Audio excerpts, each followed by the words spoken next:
नमस्कार साथियों, आपका स्वागत है। आशा करता हूँ आप सभी का कोर्स एक बार रीड के लिए, चाहे वो L1 हो चाहे L2 हो, दोनों के लिए एक बार कोर्स पूरा हो गया होगा। चलिए साथियों, अब उसका दोहरान हम भी प्रारंभ करते हैं और आपके लिए मैं नई क्लासें लाया हूँ, रीड पाठशाला साथियों।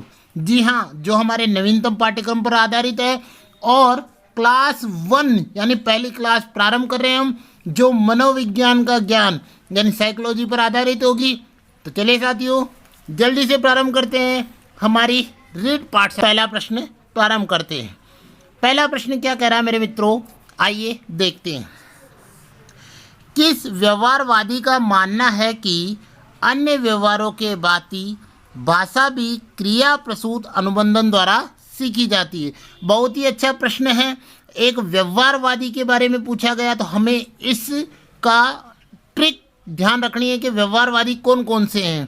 तो जो है क्रिया प्रसूत अनुबंधन द्वारा सीखी जाती है, उसके बारे में पूछा है। आइए ऑप्शन देख लेते हैं। Option A Watson, option B Skinner, option C Guthrie या ऑप्शन डी थॉर्नडाइक। इन चारों में से कौन सा व्यवहारवादी है जो यह मानता है कि अन्य व्यवहारों के भांति भी भाषा जो है, लैंग्वेज है, क्रिया प्रसूत अनुबंधन के द्वारा सीखी जाती है? मित्रों देखिएगा, ये जो प्रश्न संख्या 1 है, इसका सही आंसर होगा ऑप्शन बी स्किनर। स्किनर जो अमेरिका के व्यवहारवादी हैं, मनोवैज्ञानिक BF स्किनर हैं, इन्होंने ऐसा कहा था। ध्यान रखिएगा साथियों, इन्होंने जो ये कहा था, इन्होंने अपनी पुस्तक जिसका नाम ध्यान रखिएगा द बिहेवियर ऑफ ऑर्गेनिज्म में इस सिद्धांत के बारे में बताया था। तो हमें इसका भी ध्यान रखना है। चलिए मित्रों, अगले प्रश्न की ओर बढ़ते हैं। प्रश्न संख्या 2। प्रश्न संख्या 2 क्या कह रहा है, ध्यान से सुनिएगा। किसी व्यक्ति के जैविक विकास के लिए क्या शब्द इस्तेमाल किया जाता है? कोई भी व्यक्ति हो, अगर उसका जैविक विकास हो रहा है तो उसके लिए हम क्या शब्द बोलेंगे? आइए ऑप्शन देखते हैं। ऑप्शन ए अधिगम, ऑप्शन बी परिपक्वता, ऑप्शन सी आयु वृद्धि या इनमें से कोई नहीं। मित्रों अब इस प्रश्न का क्या आंसर होगा? किसके लिए पूछा है? जैविक विकास के लिए। तो ध्यान दीजिएगा मित्रों, प्रश्न संख्या 2 का जो सही आंसर होगा, जो शब्द इस्तेमाल होगा वो होगा परिपक्वता। ऑप्शन बी इसका सही आंसर होगा। बहुत ही अच्छा प्रश्न है, मैं इस पर स्टार लगा देता हूं, आप इसका ध्यान रखिएगा। चलिए साथियों, अगले प्रश्न की ओर बढ़ते हैं। प्रश्न संख्या 3। प्रश्न संख्या 3 100% मोस्ट की कैटेगरी के अंतर्गत आता है। देखिएगा मित्रों, क्या कह रहा है, मस्तकोद्मुखी एवं निकट से दूर का क्रम किस क्रिया का अंग है? ये जो सिद्धांत है वो किस क्रिया के अंग है? आइए ऑप्शन देखते हैं। ऑप्शन ए चेतना के, ऑप्शन बी विवृद्धि के, ऑप्शन सी विकास के या ऑप्शन डी संशोधन के। किस क्रिया के अंग इनको माना गया है? तो देखिएगा मेरे मित्रों, इस प्रश्न का सही आंसर होगा ऑप्शन सी विकास। विकास के अंतर्गत निकट से दूर का क्रम, मस्तकोद्मुखी विकास आदि ये जो आते हैं, इनका हमें ध्यान रखना है। ये बहुत ही अच्छा प्रश्न है। अगले प्रश्न की ओर बढ़ते हैं मेरे मित्रों। प्रश्न संख्या 4। मित्रों अब हमें दोहरान करते रहना है ताकि हम आगे बढ़ते रहें। इसी के लिए इन प्रश्नों का ध्यान हम रखेंगे।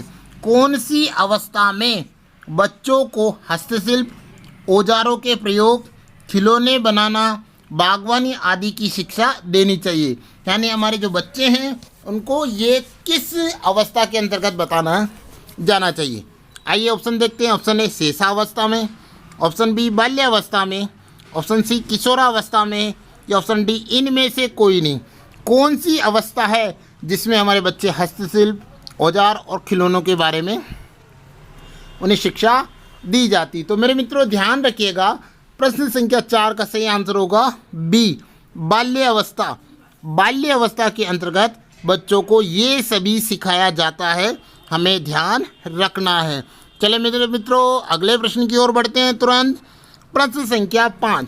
प्रश्न संख्या 5 हमारा क्या कह रहा है मित्रों, किशोरा अवस्था की ऐसी आदत जिसमें खुद को भूखे रखने की प्रवृत्ति होती है मेरे मित्रों, तथा यह ज़्यादा बालिकाओं में पाई जाती है, ऐसी अवस्था को क्या कहा जाता है मेरे मित्रों? ध्यान रखिएगा, यह प्रश्न पुरानी परीक्षाओं में आ भी चुका है, तो हमें इस प्रश्न का ध्यान रखना है। किशोरा अवस्था जब आ जाती है बच्चों, बालक बालिकाओं की, तो वो उसके अंदर भूखे रहने की प्रवृत्ति पैदा हो जाती है। उनको लगता है कि हाँ, हम मोटे ज़्यादा हो रहे हैं। तो यह जो प्रवृत्ति है, यह किस ऐसी अवस्था को क्या कहा जाता है, और ज़्यादातर ये बालिकाओं यानी गर्ल्स में होती है। आइए ऑप्शन देख लेते हैं। Option A anorexia nervosa, option B delirium tremens, option C स्वलीनता, या ऑप्शन डी डाउन सिंड्रोम। किसके अंतर्गत आएगी मेरे मित्रों? ध्यान रखिएगा इसके बारे में। तो देखिएगा मित्रों, प्रश्न संख्या 5 का जो सही आंसर होगा ऑप्शन ए एनोरेक्सिया नर्वोसा, इसके अंतर्गत इसका आंसर आएगा। ये मित्रों एक तरह की ईटिंग डिसऑर्डर बीमारी है, यानी खाने से संबंधित बीमारी है। इसमें क्या होता है कि जो भी होता है उसको क्या समझ में आ जाता है, उसे वजन यानी अपने भार बढ़ने से डर लगने लग जाता है मित्रों, और इसी डर के कारण क्या करता है, वो भोजन कम करने लग जाता है, यानी खाना कम खाता है, और यही प्रवृत्ति बालिकाओं में अधिक पाई जाती है। तो इस प्रश्न संख्या 5 का सही आंसर होगा एनोरेक्सिया नर्वोसा होगा मेरे मित्रों। बहुत ही अच्छा प्रश्न है, इसका आप ध्यान रखिएगा। अगले प्रश्न की ओर बढ़ते हैं। प्रश्न संख्या 6। प्रश्न संख्या 6 हमारा क्या कह रहा है मेरे मित्रों? चिंतन अनिवार्य रूप से है एक, क्या है चिंतन?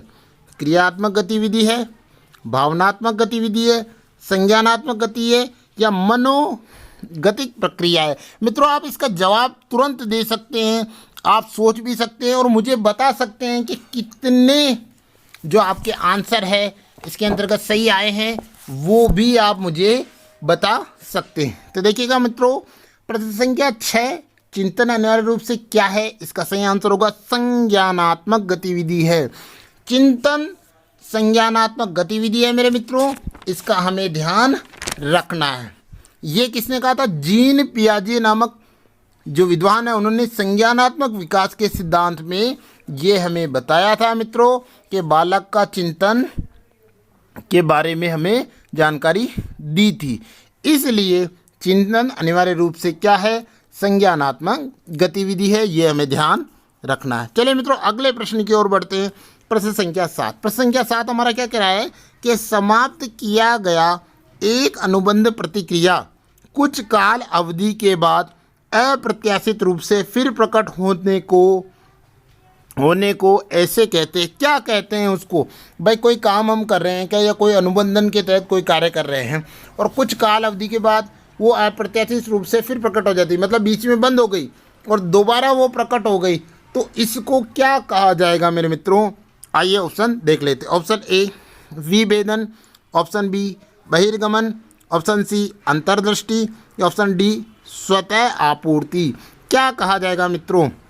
मित्रों 200% मोस्ट एंड इम्पोर्टेंट क्वेश्चन है रिट पाठशाला की इस पहली क्लास का।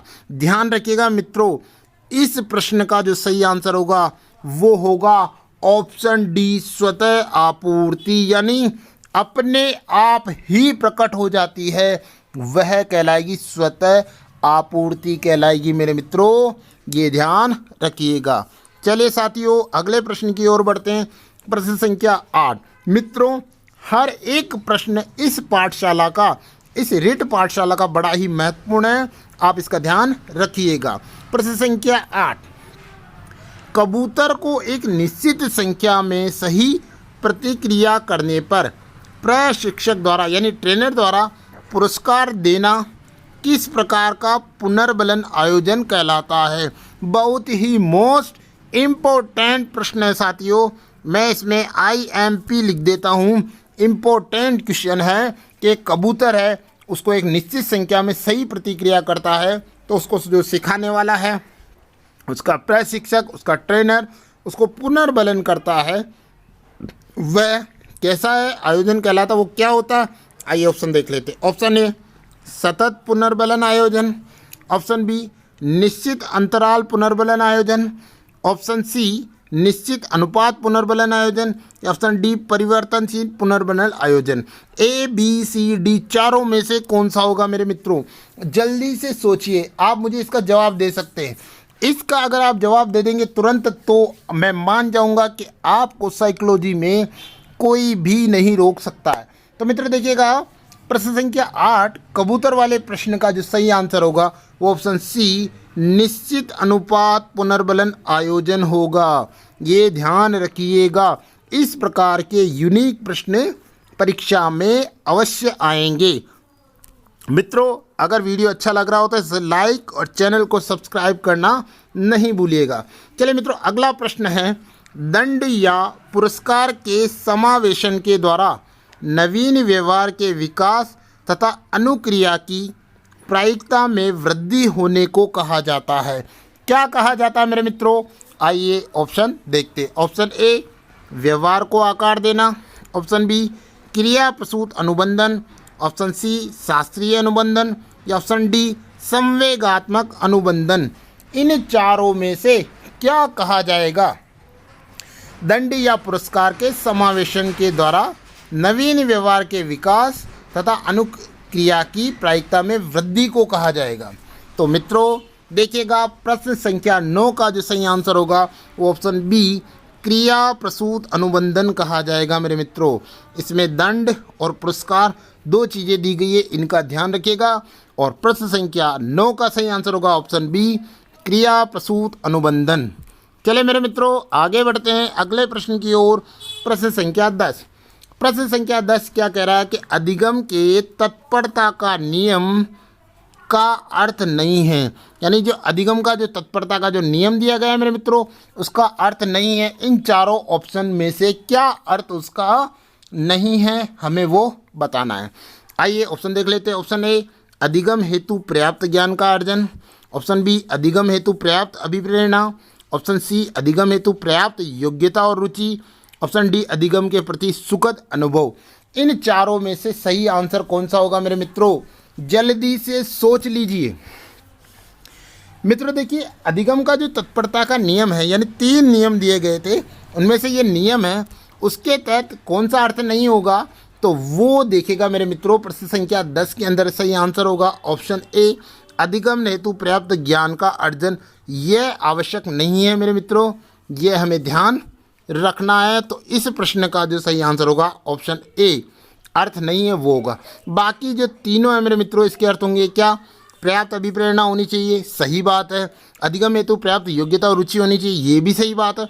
और अधिगम के प्रति सुखद अनुभव, सीखेगा कब? जब उसे अच्छे अनुभव होंगे, उसमें योग्यता होगी, उसमें रुचि होगी और उसे अभिप्रेरणा मिलेगी, तभी वह सीखेगा मेरे मित्रों।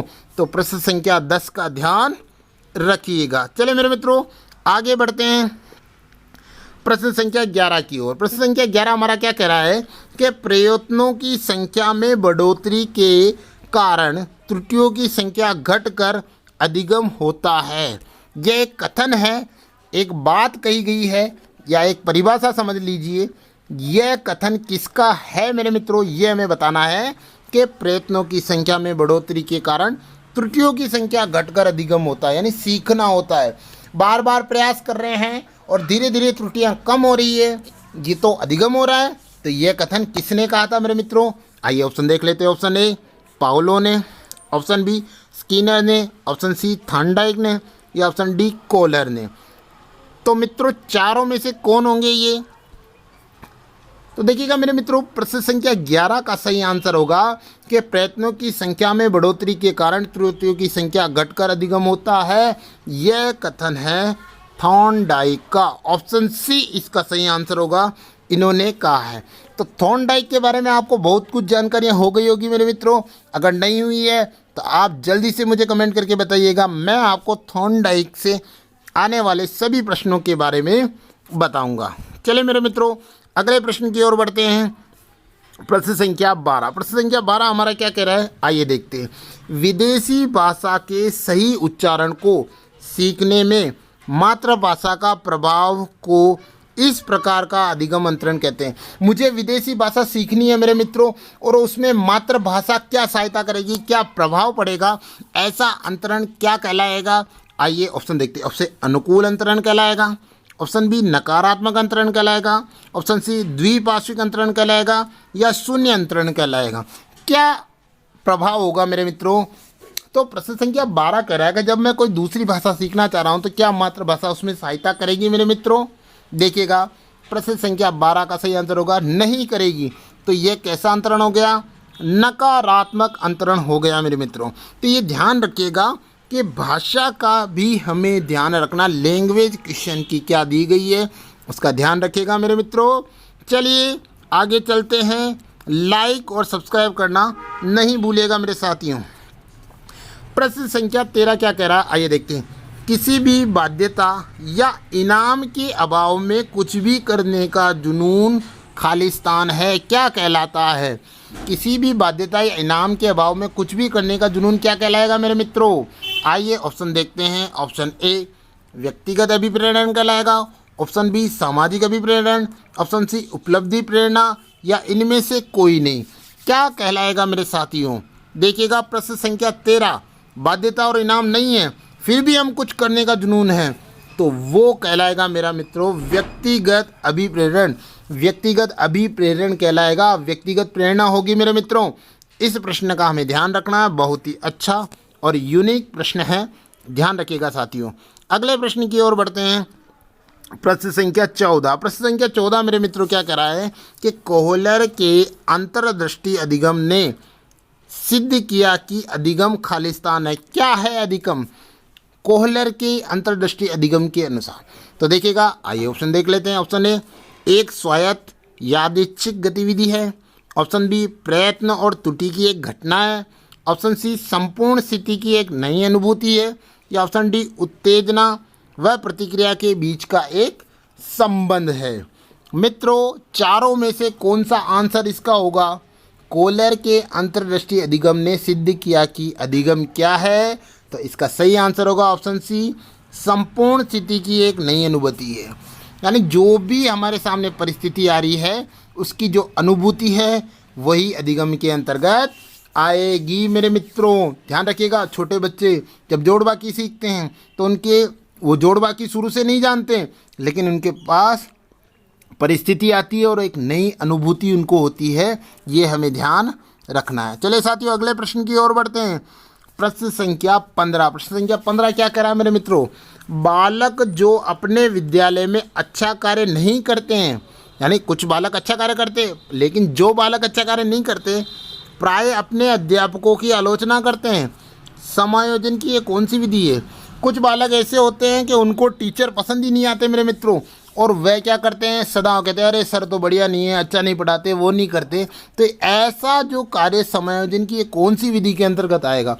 ऑप्शन ए क्षतिपूर्ति करते हैं, ऑप्शन बी शोधन के अंदर, ऑप्शन सी औचित्य स्थापन, या ऑप्शन डी प्रक्षेपण। किसके अंतर्गत ये आएगा मेरे मित्रों?